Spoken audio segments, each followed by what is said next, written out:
Have you ever imagined being called by God in the midst of chaos? Have you ever thought about hearing the voice of the Lord when everything around seems destroyed, when hope no longer exists? This was the life of Ezekiel, the prophet who saw the heavens open during exile and became the mouth of God in a foreign land. Today, we will go through his entire journey, his visions, his struggles, and his message, which still echoes to this day. It was the year 597 BC. The people of Judah had been defeated by the armies of Babylon. Among the captives taken to a distant land was Ezekiel, son of Buzi, from the priestly lineage. In exile on the banks of the Chebar River, his life seemed to have lost its purpose. The temple remained in Jerusalem, and with it, the priestly office he had been trained to fulfill. But God had another plan. Ezekiel 1 verse 1 says, "Now it came to pass in the 30th year, in the 4th month, on the 5th day of the month, as I was among the captives by the river Chebar, that the heavens were opened, and I saw visions of God. The heavens opened before the young man, revealing the glory of the Lord in all its majesty. Celestial creatures, wheels full of eyes, lightning and fire, a vision beyond description. And there, prostrate, Ezekiel heard the voice that would change his life. Son of man, I am sending you to a rebellious nation." Ezekiel 2 verse 3. The Lord made it clear. Ezekiel's mission would not be easy. The people were stubborn of heart, obstinate, but he was to be a watchman, a spiritual sentinel who warns, even if no one wants to listen.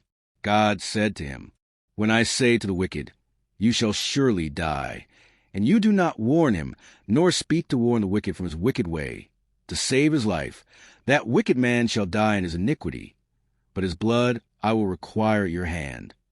Ezekiel 3 verse 18. Ezekiel was called not only to speak, but to live the messages God gave him. God used the prophet's life as a living sign to the people. He had to lie on one side for 390 days, and then on the other side for 40 days, Ezekiel 4, representing the years of Israel and Judah's iniquity. He had to eat bread baked under impure conditions, symbolizing the famine and scarcity that would come upon Jerusalem. He was commanded to shave his head and beard, burning and dividing the hair, representing Jerusalem's fate. Some would die by the sword, some by fire, and some would be scattered to the wind, Ezekiel 5. Every act was a silent sermon, a dramatic message of judgment. Ezekiel prophesied against Jerusalem, announcing the impending destruction. The people said, "God has abandoned us," but the truth was that they had turned away from him first. Then came the painful news.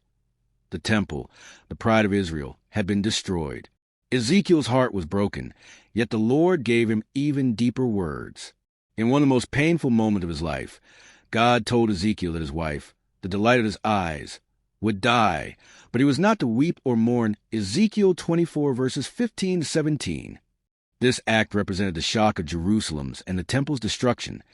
The pride of the nation had fallen, and the people would be forced to face their grief in silence. Ezekiel did not only prophesy against Israel, he also announced judgment against enemy nations, Ammon, Moab, Edom, Philistia, Tyre, and even mighty Egypt. The message was clear. The entire earth is subject to God's rule. But amidst so many words of judgment, God gave Ezekiel one of the most powerful visions in the entire Bible. He was brought to a valley full of dry bones.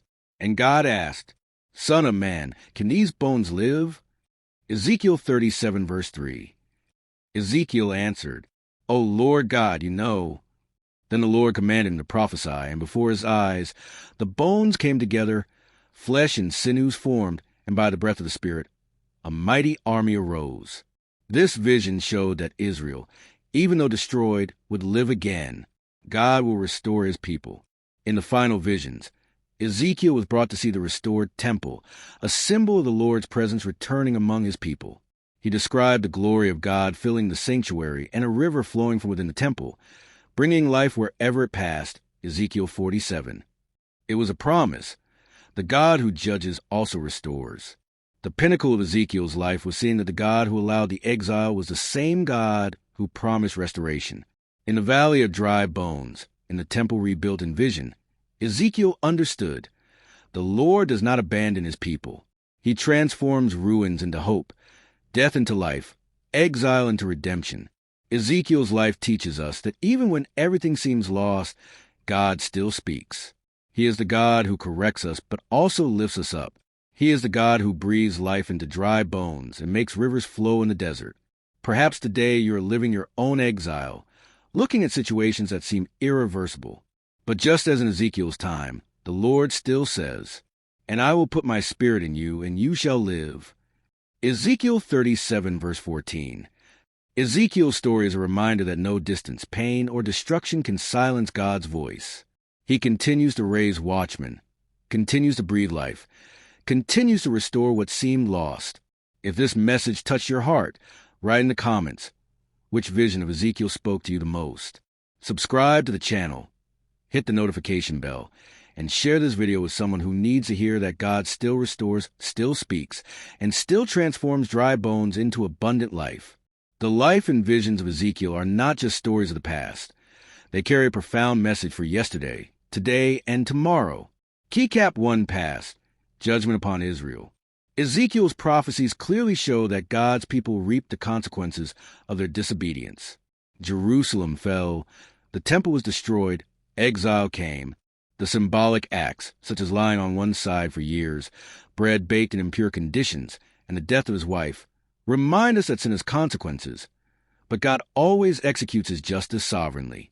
The past teaches us that we cannot ignore God's holiness and ways. Keycap 2 Present, Restoration in the midst of pain. Even in exile, Ezekiel saw the breath of the Spirit over dry bones.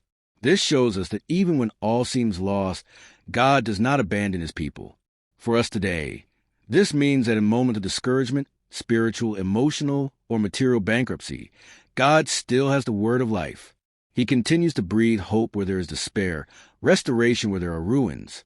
Each vision is an invitation to trust that the Spirit of God is active in the present, working invisibly to renew and revive what we thought was dead.